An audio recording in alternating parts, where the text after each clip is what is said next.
வணக்கம், நான் உங்களோட ஆதி. இந்த வீடியோவில் என்னென்ன பற்றி கதைக்க போகிறோம்னு பார்த்தீங்கன்னா, புலம்பெயர் தேசத்தில் இருக்க புலம்பெயர் தமிழர்கள உணர்வுகள், ஈழத்தில் இருக்க தமிழர்கள உணர்வுகளை ஒரு சில இந்திய ஊடகங்கள் எப்படியெல்லாம் கேவலப்படுத்துன்னு தான் இந்த வீடியோவில் பார்க்க போகிறோம். மறக்காம இந்த சேனலை சப்ஸ்கிரைப் பண்ணாத தோழியை மறக்காம இந்த சேனலை சப்ஸ்கிரைப் பண்ணுங்க. கூடவே இருக்க பெல் ஐக்கானை கிளிக் பண்ணிங்கன்னா நான் அப்பயே இருந்துட்டு போகிற ஒரு வீடியோ நோட்டிஃபிகேஷனில் வரும். என்னென்னு பார்த்தீங்கன்னா, ஸ்டார்ட்ல இந்த தென்னிந்திய ஊடகங்கள் பார்த்தீங்கன்னா எங்களோட உணர்வுகளை எங்களோட வழிகளை ஒரு காசாத்தான் பார்த்து கொண்டிருக்காங்க. இப்போ இன்றைக்கு இல்லை, யுத்தம் முடிஞ்சு பல காலமாகவே இந்த விளையாட்டை காட்டி கொண்டிருக்காங்க. ஸ்டார்ட்ல இந்த வேலையில் பார்த்த யாருன்னு பார்த்தீங்கன்னா விஜய் டிவி தான் இந்த வேலையில் பார்த்து கொண்டு வந்தது. இப்போ அதுலேருந்து விஜய் டிவி வெளியில் போய் இப்போ புதுசாக உள்ளே வந்திருக்குது. யாருன்னு புதுசாண்டு இப்போ ஒரு கொஞ்ச காலமாக புதுசாக ஆறு வந்திருக்குன்னு பார்த்தீங்கன்னா, சீத்தமிழ் என்ன எப்படி எல்லாம் எங்களை இழிவுபடுத்துகிறாங்கன்னு பார்த்தீங்கன்னா, இந்த சரிகமப்பா என்ற ஒரு இசை நிகழ்ச்சி நடத்தி தான் இதை இழிவுபடுத்தி கொண்டிருக்காங்க. அதாவது எங்களோட வலியும் வேதனையும் எங்களோட கண்ணீரும் ஒரு சில இப்படியான ஊடகங்கள், அதை தொகுப்பாளர்கள், அப்புறம் அதில் வர நடுவர்கள், அவங்க எல்லாருமே எங்களோட வலியையும் வேதனையையும் தங்களோட டிஆர்பிக்காக செய்து கொண்டிருக்காங்க. இந்த சரிகமா நிகழ்ச்சி பார்த்தீங்கன்னா, போன வருஷம் இலங்கையில் மலையகத்திலேருந்து ஒரு பிள்ளையை கொண்டு வந்தவங்க. இந்த பிள்ளையோட பேர் என்ன சரியா தெரியல. அந்த பிள்ளையை கூட்டிட்டு வந்தாங்க. அந்த பிள்ளை ஒரு நிகழ்ச்சிக்கு எப்படி வருவாங்கன்னு பார்த்தீங்கன்னாவே ஒரு மேக்கப் பண்ணி வடிவாக்கி அந்த பிள்ளையை பார்த்தாலே கலர்ஃபுல்லாக இருக்க மாதிரி தான் கொண்டு வருவாங்க. அந்த பிள்ளைய ரீசெண்டாக அந்த பிள்ளையோட ஒரு ஃபோட்டோ ஒன்று பார்த்தேன். முடிஞ்ச நான் அந்த வீடியோவில் அந்த பிள்ளையோட ஃபோட்டோ ஒன்று கிடைச்சா நான் ஆட் பண்ணுறேன். அந்த பிள்ளை அப்படித்தான் இருந்தது. ஆனால் அந்த வீடியோ அந்த அவங்களோட தொலைக்காட்சி நிகழ்ச்சியில் எப்படி காட்டினவங்கன்னு பார்த்தீங்கன்னா, அந்த பிள்ளை ஒரு கஷ்டப்பட்ட ஒரு அழுக்கு சட்டை, ஏதோ ஒரு ஒதுக்குப்புறத்தில் மலையகம்டா கஷ்டப்பட்ட மக்கள் இருக்கிறாங்கன்னு சொல்றாங்களா. இலங்கையில எல்லா இடத்துலையும் எல்லா மக்களும் இருக்காங்க. ஜாழ்ப்பாணம்டா ஹை லெவலும் இல்லை, கொழும்புண்டா ஹை லெவலும் இல்லை, எல்லா இடத்துலையும் எல்லா மக்களும் இருக்காங்க. அதே மாதிரி இப்போ அந்த மக்களை காட்டணும்ன்றதுக்காக அந்த மக்களை ஆகலும் இழிவுபடுத்தி காட்டக்கூடாது. ஒரு ஓகே சரி, கஷ்டப்பட்ட மக்கள்ன்றாலும் ஆகடம் தரம் தாழ்த்தி கதைக்கக்கூடாது, காட்டக்கூடாது. ஆனால் அந்த பிள்ளையை அப்படித்தான் காட்டினோம் ஸ்டார்ட்ல. ஆனால் அந்த பிள்ளையை நான் பார்த்தேன்னு சொன்னேன், அந்த போட்டோல வேற மாதிரி இருக்கு அந்த பிள்ளை. அது இந்த நிகழ்ச்சிக்கு பிறகு அப்படி ஆயிட்டோ என்னன்னு தெரியல. ஆனால் நான் கேள்விப்பட்ட விதத்தில் அந்த பிள்ளை அவங்க காட்டின அவ்வளவுல இல்லை. அந்த குடும்பம் 3 வேளை சாப்பிட்ற அளவுக்கு தான் இருந்தது, ஒரு அளவான குடும்பம் தான். ஆனால் அந்த நிகழ்ச்சியில் எப்படி காட்டினவங்கன்னு பார்த்தீங்கன்னா, அந்த பிள்ளை ஒரு என்ன சரி ஏதோ ஒரு கழிவு கட்ட மாதிரி தான் காட்டினது.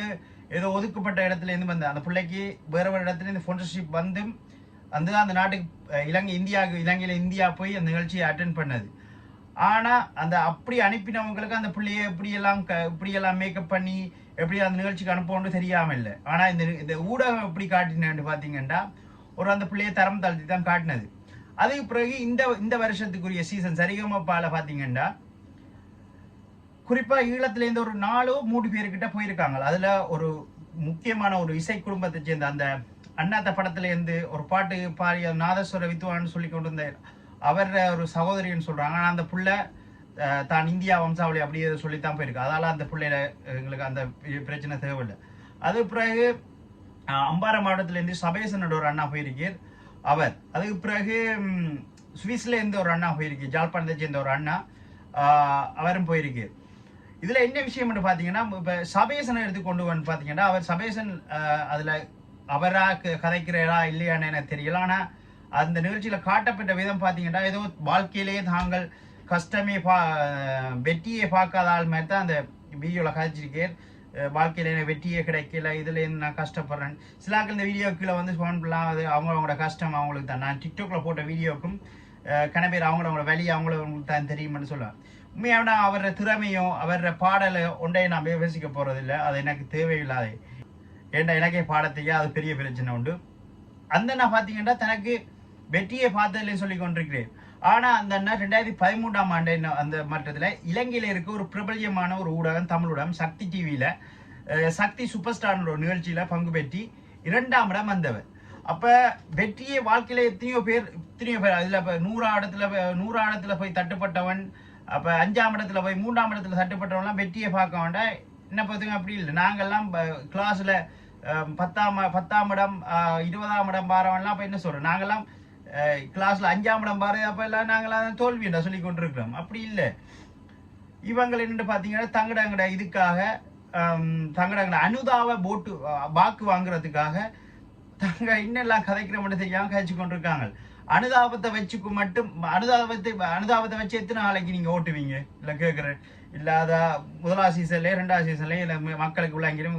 ஓகே, ஆரண்டாலும் நீங்க பாடுற திறமையையும் உண்ட பாடத்திறமையை வச்சு தான் ஆரண்டா அதில் போட்ஸ் பண்ண போறாங்க. ஆனா இவங்களை பார்த்தீங்கன்னா சும்மா தங்கடாங்கட சுயலாபத்துக்காக வெற்றியை பார்க்கண்டா 2ஆம் இடம் வந்ததெல்லாம் வெற்றி இல்லையண்டா. இப்ப கடைசியா வந்தவெல்லாம் இப்ப என்னென்ன சொல்றேன் எனக்கு தெரியல. இவங்களை எப்படி சொல்றேன்னு தெரியல. அவங்க அடுத்த இடத்த பார்த்தீங்கன்னா சுவிஸ்ல இருந்து ஒரு அண்ணா போயிருக்கேன். அவர் யாழ்ப்பாணத்தை சேர்ந்தால் பூர்வீகன் யாழ்ப்பாணம். இப்போ சுவிஸ்ல இருக்கு. அந்த மனுஷன் போய் சொல்லுது தனக்கு எந்த நாட்டிலையும் சிட்டிசன் இல்லை, இலங்கையிலையும் சிட்டிசன்ஷிப் இல்லையா, சுவிட்சர்லாந்துலையும் சிட்டிசன்ஷிப் இல்லைன்னு சொல்ல, அதாவது எந்த நாட்டிலையும் குடியுரிமை இல்லைன்னு சொல்லி கொண்டு இருக்குது. ஆனா அப்ப குடியுரிமை இல்லாதவன் என்னோட இந்தியாவுக்கு வரையிலும்.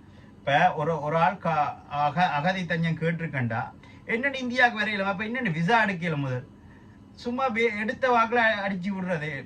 அவர்கிட்ட பாத்தீங்கன்னா டிராவல் டாக்குமெண்ட் சொல்லி, அதாவது அகதி அந்தஸ்து கோரினாக்கள் அதை அவங்களோட கேஸ் அப்சர்வ் பண்ணா அந்த நாட்டு அரசாங்கங்கள் அவங்க எங்கேயாவது இலங்கையை தவிர அவங்க அந்த அகதியை கேட்ட நாட்டை தவிர எந்த நாட்டுக்கும் போறதுக்குரிய, அதாவது இப்ப இலங்கையில இலங்கையர் சேர்ந்து இலங்கையை அகதி சந்தி கேட்டேருண்டா இலங்கையை விட்டு அவர் எந்த நாட்டுக்கும் போகலாம். அப்படித்தான் அவங்களோட அந்த டிராவல் டாக்குமெண்ட்ல இருக்கு. அப்ப சிலாக்கள் சொல்லுவாங்க டிராவல் டாக்குமெண்ட் நாட் சிட்டிசன்ஷிப். இந்த டிராவல் டாக்குமெண்டே இல்லாத விசா இல்லாத எவ்வளோ 1000 பேர் இப்ப யூரோப் நாடுகள்ல வேர்ல்டு இருக்காங்க. அப்ப அதை இது என்னன்னு சொல்லி எப்படி செய்யறேன்னு தெரியல. உங்களை பார்த்தா கடவுளே இப்படி சொல்ல உங்களா நீங்க அதுல போய் சொல்றீங்க வாழ்வாதாரத்துக்காக தான் வந்தேன்.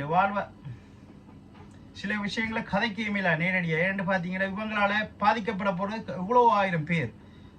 தங்கடங்கட சுயலாபம் தங்கடங்கட வளர்ச்சிக்காக ஒரு சிலாக்கள வாழ்க்கை ஒரு பல மனிதர்கள் வாழ்க்கையை இவங்கெல்லாம் நாசமாகி கொண்டிருக்காங்க. உங்கள்கிட்ட பாடத்திறமை இருக்கண்டா அந்த நிகழ்ச்சிட்டு சொல்லுங்க. இப்படி என்ன காட்டாதீங்க, என்ன பிடிக்கலன்னு சொல்லிங்கன்றாலே யாரும் அதை புறக்கணிப்பாங்கன்னா நான் நினைக்கிறேன். ஏன்னா எங்களுக்கு விருப்பம் இல்லாட்டி என்னண்டா அவங்கள அதை செய்யறது. இவங்களும் அதுக்கு ஓம்பட்டு தான். அதால சிலாக சொல்லுவாங்க டிஆர்பிக்காக அந்த சேனல் செய்யுதுண்டு. ஆனா டிஆர்பிக்காக இவங்க ஓம்படாம யாரையுமே செய்ய போறதில்லை. ஒரு வீடியோ ஷூட் பண்ண ஆனா இதெல்லாம் எனக்கு கதைக்கிற கம்ஃபர்டபுளா இல்லைன்னு சொன்னாங்கடா யாராலையும் செய்யலாது.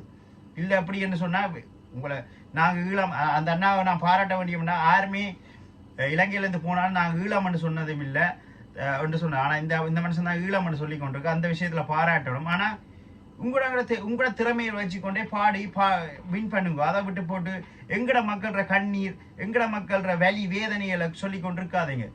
உங்களோட சுய லாபத்துக்காக கழிச்சு கொண்டிருக்காதான் நான் பிள்ளைன்னு சொல்லி கொண்டிருக்கிறேன்.